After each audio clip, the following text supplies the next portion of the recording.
Alright, so a little behind the scenes action here. Before we get started with the review of the Evolv X, I wanted to show you guys what it looks like after one full day of building in a case.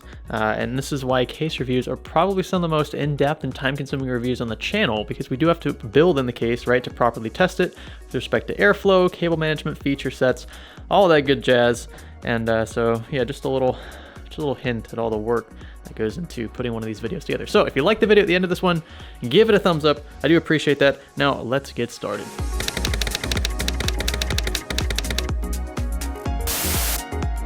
The Phanteks Evolv X was one of my favorite cases at Computex 2018. Its premium construction was prominent, the integrated RGB was subtle but unique, and its convenience when building appeared to be top-notch. And I can confirm that this case is indeed one of my favorite to date, and here's why. So the Evolv X utilizes all space at its disposal in the most effective way imaginable. While by definition this is only a mid-tower with 7 PCIe slots, it can support up to slim EATX motherboards, 2 360mm AIOs, and even up to a 420 toward the front if you want to get fancy with it. The back has an adjustable 120 or 140mm mount for the same, and above this you'll find a second rear IO cutout for, that's right, an additional ITX system. So you can technically fit up to 2 systems in this mid-tower thanks to an optional ITX bracket. It's actually really simple to install. I gave it a test run before filming, and does indeed have enough clearance for an ITX board and slim CPU cooler up top. It will eliminate a 140mm fan slot up top, though dual system users aren't likely to care. I mean, come on, 2 systems and something this small is pretty awesome. Speaking of which, the top panel is fitted with a removable bracket that aids in the installation of fans and radiators. I always enjoy seeing these subtle modifications to otherwise plain chassis. To access this bracket, the top panel needs to be removed, and only 2 captive thumb screws hold it in place. Additional upgrades, by the way, include a video card riser bracket and cable. This would allow you to take advantage of these 3 vertical slots toward the far left, though you may want to shy away from this altogether unless you plan on liquid cooling your graphics card, because it does position the card so close to the left glass. You'd be effectively choking your card of air, so instead what I've done is use a kit from Cooler Master that allows me to mount the graphics card significantly closer to the motherboard, thus keeping temps in check. The 2 doors on the Evolv X, by the way, are great. I've got the one on the left side swung wide open. They're easy to remove since they just slide under these hinges here and remain shut on their own, though included thumb screws can be used to ensure that the doors remain closed during shipping or just transporting in general.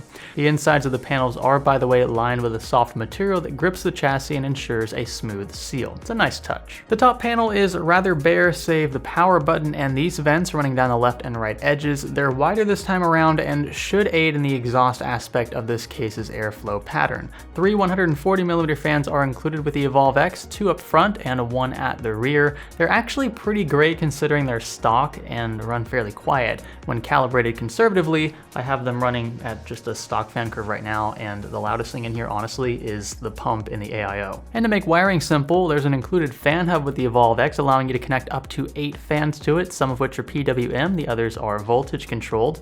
Now, as discussed in our Computex coverage, these doors right here are adjustable, sliding front to back depending on the headroom you need for cables running to your motherboard.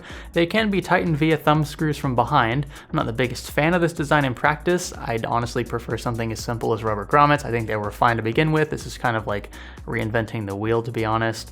So to me, it just doesn't look as clean this way. I expect it will be subjective though, so you might like this more. Now, additional cable management on the right side, however, is a breeze thanks to several integrated Velcro straps, tie points, and 2 large doors that serve as both drive bays and cable shields. If not for these 2 doors, the right tempered glass panel would be a nuisance. You'd see all the mess of cables back there. But with these doors, things look extremely clean back here. My only complaint is that they're difficult to unlock from these plastic arms. The basement has a ton of space to work with. Optional hard drive trays can be locked into position down here, and extended power supplies will still fit without a hitch. The case is actually fairly large considering its form factor, again due in part to its secondary ITX support and rad space elsewhere.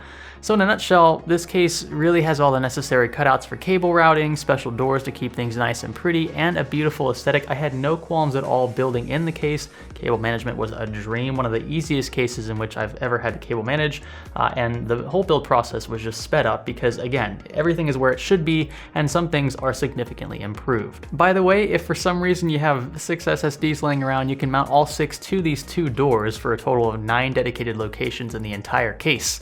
So yeah, if you're just like an SSD hoarder, this is the case for you. Phanteks also supplies a graphics card anti-sag bracket, which you can install behind cards to straighten them out. It's kind of difficult to explain in person, but in principle, pushing this bracket as far down as possible against the rear prongs on a card should straighten it out. Though I found this was difficult to replicate in practice. The bracket just isn't strong enough, and you have to just apply a ton of force to get the card to, straighten up just a tiny little bit.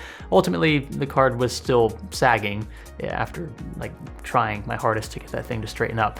So I ended up ditching the bracket altogether. I ended up ditching horizontal orientation and just installed the vertical bracket so things look much more straight and consistent. Now on to airflow. Phanteks was claiming up to 3 times the airflow over the original Evolv back at Computex, though I don't see anything that specific on their website. I don't have an original Evolv on hand to verify this claim. Maybe in the future we'll do that. But what I will say is that this case is actually effective in supplying air. The front panel has been pushed further to the front, funny enough, this time around, providing upwards of 30 millimeters of headroom for air to straighten and pass through the front dust filter. This, in combination with cuts made elsewhere on the front panel, allow the edges of fan blades to pull air straight into the chassis. Top and rear ventilation, by the way, is satisfactory, allowing for either passive or active exhausting depending on where you place additional fans.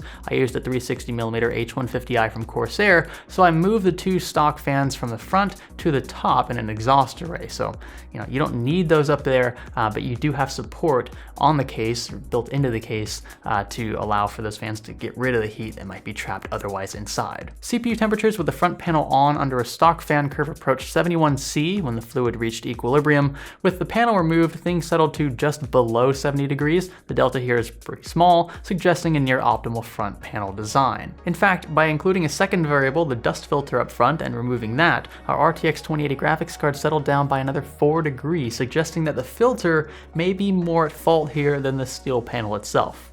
Actually, the front panel may be aluminum, I'm not sure. I know that both are used in the case, but either way, the thing feels premium, heavy, and sturdy. Other subtle improvements really have me raving over this case in a good way. Phanteks added a little indention on the bottom up front to make it much easier to grip when moving the case. Before, all you could really do was hold it on either side, which was extremely awkward. I know Tony had the original Evolv, and that thing was a pain to deal with, especially when we were carrying it to and from LANFests and whatnot, because you had to grab it around the edges, and the case was already heavy to begin with. His build was even heavier, had a custom loop inside of it, and I really was afraid I was going to drop the thing, having to hold it around the sides like that.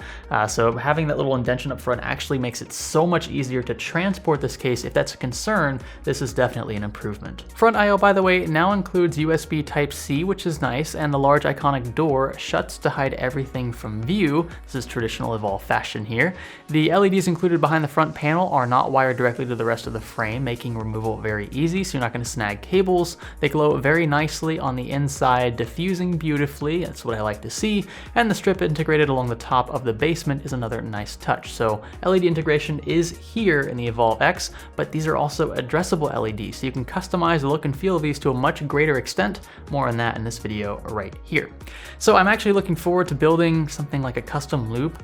In this case, it has a couple of special features with that in mind, like dedicated fill and drain ports, and the space in here is almost perfect for a full loop. So we'll see. But for now, I want to know what you think about the Evolv X. I know you've seen other reviews, more than likely by this point. Maybe this build in particular has something that you like about it. You want to copy something like that. I'll include the parts if you want to build something like that. They'll be Amazon affiliated, so it does help me out just a little bit if you want to buy anything through those links. But again, your opinions matter. I want to know what you guys think in the comments below. Give this video a thumbs up if you thought it was cool. Dislike it for the complete opposite feeling, or if you hate everything about life, it's okay. You can do that.